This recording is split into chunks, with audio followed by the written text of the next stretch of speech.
So we are here for the NCAA Women's College Volleyball scores for Tuesday, October 14th, 2025. So let's go take a look at the scores here. There were 6 games in the women's volleyball world. Let's take a look at all 6 of them. So, the University of Albany defeated Colgate in the non-conference match. Heading into today, there are 26 non-conference matches. Now after today, there are only 23 left on the season. Sometimes some of the schools, they're like smaller conferences that play every team like once, or every team that they play them twice on Friday, Saturday, or Thursday, Friday, like back-to-back double headers. And usually weekend play is conference play. Usually it might be Friday, Sundays, Friday, Saturdays, Thursdays, Fridays, like back-to-back days. Or you might see a midweek game mixed with like weekend game, Wednesday, Thursday game, Wednesday, Thursday, Friday, Wednesday, Thursday game, maybe with like a Saturday game, or like a Friday game with like a Sunday game. But either way, we have New Albany defeats Colgate 3-1, 25-23, set 1 for Colgate, and then New Albany wins sets 2, 3, and 4, 25-22, 25-14, 25-12. That was a kids and education game at 11 a.m. Eastern. At noon Eastern, there's another kids and education game at St. John's. Some of these schools in women's well, they're doing kids and education days for women's volleyball as well. Women's basketball, pretty much almost every school does in the country. They have women's volleyball, or they have women's basketball team, and then the kids, like learn stuff maybe related to like health and fitness, or maybe other things related to education, something education related.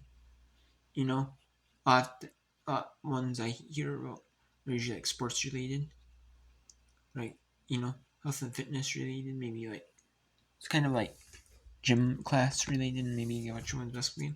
Maybe do a little bit of like education and maybe like some stuff like that, exercises, stuff like that, get you riding like gym class kind of thing. And then I'll do like women's basketball game you can watch. So this is for men's if you're playing like a non-division 1 opponent. You'll see that. Like a non-division 1 opponent. You'll see that as well. I've seen that before. Or their opponent where they'd get the least amount of attempts throughout the season. Which is a non-division 1. I've seen that much, which is so cool. I don't think the kids really care who they play. You're just happy to skip class, watch some basketball, enjoy it, have some fun. St. John's was 1-5 in that match in Big East play. St. Hall was 0-6. St. John's won that one, 25-19, 25-13, and then in set 22. St. Hall won set 3, 25-17, and then set 4, St. John's won 25-17. And it's the first year of the Big East and ESPN Plus. It's kind of nice seeing Big East teams. Before, I remember some Big East games when ESPN 3 was a thing. For all, like, ESPN 3 had, like, some, or ESPN 3, and then ESPN Plus. I remember before having some, they kind of split some games with either, like, ESPN Plus. It was kind of like they had some games, that maybe the Big East Digital Network Flow didn't pick up. Maybe they had them, type of ones. It wasn't very many though. And then now, instead of being on Flow Sports, they decided to be Division 2. There's a few Division 2 conferences on Flow, but mainly it's some Division, and the only Division 1 conference is the Coastal Athletic Association. I think that's because they're either make more money than they were on ESPN Plus, or that they're still locked in their deal with the Coastal Association Flow Sports. They're locked in their deal still. Maybe they're just hoping, maybe they're waiting for their deal to run out, and then they'll put them on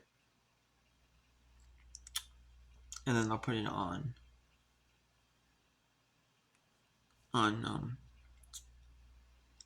ESPN Plus. Maybe I could see that, like all in on toys matches of like sports, which would be in the conference championships and like cross country, ultra track, like cross country, um, like indoor track and field, what else? Like of course, with those which is wrestling, or they have like track and field, like the conference championships, like that you normally in sports that normally aren't taught by as much. I like that.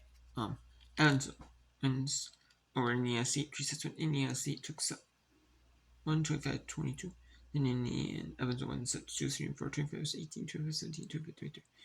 In another non-conference match, in NJT, it was only 3-15 hanging the match. New Haven was 2-13. NJT wins set 25-18. Then New Haven wins set 2, 25-22. NJT wins set 3 and 4, 25-17, and 25-22. Eastern Western Line won the first set, and then Eastern Line wins the next 3 sets for a 3-set-1 victory over Western Line. Southeast Missouri State win the match 3-6-1 with a 25-19, 25-22 first 2-set victory. Southern Illinois took set 3 after they're up 7-0 in that third set. And then Southeast Missouri State had a fight, but they just couldn't. That big run of being, they couldn't just get it. And then set 4, Southeast Missouri State dominated 25-13.